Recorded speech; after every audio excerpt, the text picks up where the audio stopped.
తనను తాను గ్రేట్ బ్రిటన్గా చెప్పుకునే యూకే ఇస్లామిక్ దేశంగా మారిపోబోతుందా? ప్రస్తుత పరిణామాలు చూస్తుంటే అవుననే సమాధానం వినిపిస్తోంది. ఇటీవలే హిందూ జాతీయవాదాన్ని ఉగ్రవాదంతో పోల్చింది యూకే హోంశాఖ.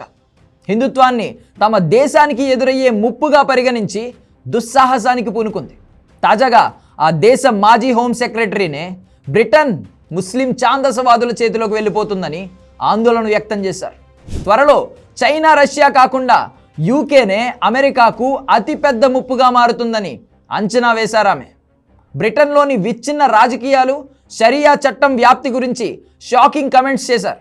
అంతకుముందు అమెరికా ఉపాధ్యక్షుడు జేడీ వాన్స్ సైతం అణ్వస్త్ర దేశమైన యూకే ఇస్లామిక్ దేశంగా మారిపోతుందని సంచలన వ్యాఖ్యలు చేశారు. ఇవన్నీ చూస్తుంటే ఒకప్పటి గ్రేట్ బ్రిటన్ నిజంగా ముస్లిం మత ఛాందసవాదుల చేతుల్లోకి వెళుతుందా అన్న అనుమానాలు అంతకంతకు పెరుగుతూ ఉన్నాయి. ఎందుకు బ్రిటన్ నిజంగా ఇస్లామిక్ దేశంగా మారిపోబోతుందా? అదే జరిగితే ప్రపంచానికి అతిపెద్ద ముప్పు అదే అవుతుందా? ఇవాల్టి టాప్ స్టోరీలో చూద్దాం.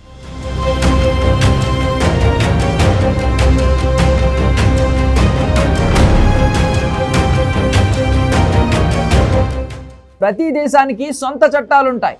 ఆయా దేశాల్లో చేసిన తప్పుకు తగిన శిక్షలు కూడా అమలవుతాయి. చాలా కాలం క్రితం బ్రిటన్లోనూ అదే జరిగేది. కానీ ఇప్పుడు ఒకప్పటి గ్రేట్ బ్రిటన్లో సీన్ మారింది. అక్కడి చట్టాలు చాలా ప్రాంతాల్లో అమలు కావడం లేదు. ప్రభుత్వానికి తెలియకుండానే వివాహాలు జరుగుతున్నాయి, విడాకులు మంజూరవుతున్నాయి, దొంగతనాలు, దోపిడీలు వంటి నేరాలకి ప్రత్యేక శిక్షలు అమలవుతున్నాయి. కానీ ఇవేవి బ్రిటన్ చట్టాలు కాదు, ఆ దేశం డిసైడ్ చేసిన శిక్షలు కూడా కాదు. మరి అక్కడ అమలవుతున్న చట్టం ఏంటి? షరియా. అవును, మీరు విన్నది నిజమే. బ్రిటన్లో చాలా ప్రాంతాల్లో షరియా చట్టమే అమల్లో ఉంది.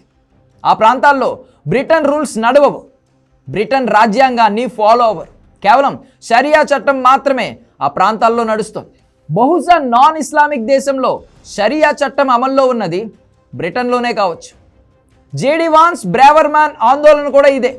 బ్రిటన్ మెల్లమెల్లగా ఇస్లాం మత ఛాందసవాదుల చేతుల్లోకి వెళ్ళిపోతుందన్న భయమే వారిది. కానీ ఇదంతా ఎప్పుడు, ఎందుకు మొదలైంది?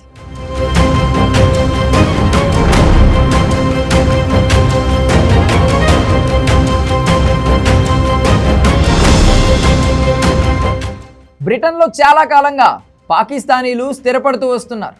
యూకేలో పాకిస్తానీలు ఏ స్థాయిలో ఉన్నారో చెప్పడానికి సింపుల్ ఎగ్జాంపుల్ ఆ దేశ క్యాపిటల్ సిటీ మేయరే. లండన్ మేయర్గా పాకిస్తాన్ సంతతికి చెందిన లేబర్ పార్టీ నేత సాదిక్ ఖానే ఉన్నారు. అందుకే స్థానికులు లండన్ను లండన్ స్థాన్గా పిలుస్తున్నారు. పైగా యూకేలో పాకిస్తానీలు చేస్తున్న ఘోరాలు అన్నీ ఇన్ని కావు. ఆడబిడ్డలపై అరాచకాలే అందుకు ఉదాహరణ. సుమారు 20 ఏళ్ల క్రిందట నుంచి పాకిస్తాన్కు చెందిన యువకులు గ్రూమింగ్ గ్యాంగులుగా ఏర్పడ్డారు. వారి పని బ్రిటన్ అమ్మాయిలతో పరిచయాలు పెంచుకోవడం, వారితో శారీరక సంబంధాలు పెట్టుకోవడం, బ్లాక్మెయిల్ చేయడం. 2000 ప్రారంభంలోనే ఈ ఘటనలు విపరీతంగా బయటపడ్డాయి. ముఖ్యంగా యోర్క్షైర్, రోచ్డేల్, టోటెన్హోమ్ ఇతర ప్రాంతాలలో బ్రిటన్ బాలికలు అనేక మంది ఈ గ్యాంగుల క్రూరత్వానికి బలైపోయారు. ఈ ఘటనలన్నీ యాదృచ్ఛికంగా జరగలేదని, పథకం ప్రకారం గ్యాంగులుగా ఏర్పాటు చేశారని బ్రిటన్ పోలీసులు చాలా ఆలస్యంగా గుర్తించారు. ప్రస్తుత ప్రధాని స్టార్మర్ 2008-2013 మధ్య ఇంగ్లాండ్, వేల్స్కు ప్రాసిక్యూషన్ సర్వీస్ అధిపతిగా ఉన్నప్పుడే గ్రూమింగ్ గ్యాంగ్ రచ్చిపోయాయి. పైగా వారిపై యాక్షన్ తీసుకుంటే జాతుల మధ్య వైరం వస్తుందని, అది దేశానికే మంచిది కాదంటూ తప్పించుకున్నారు ఆయన. ఒక రకంగా బ్రిటన్ ప్రస్తుత పరిస్థితులకు కారణం స్టార్మరే. కానీ అనుభవిస్తుంది మాత్రం బ్రిటన్ పౌరులు.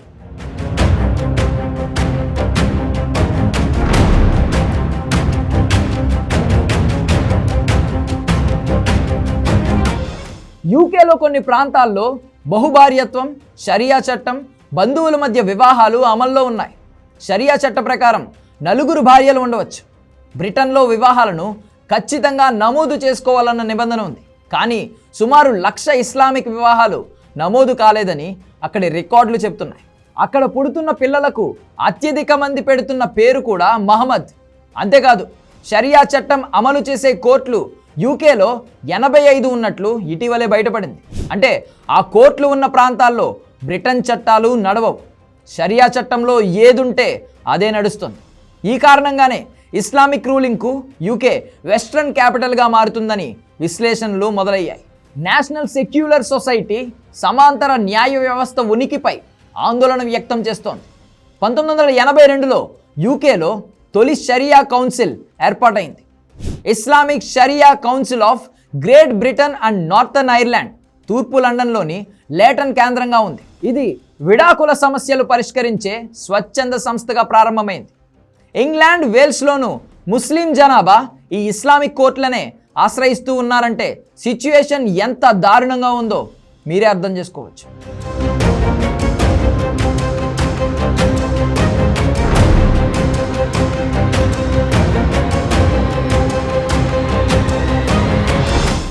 బ్రిటన్లో పరిస్థితులకు లేబర్ ప్రభుత్వమే కారణంగా విమర్శలు వినిపిస్తున్నాయి.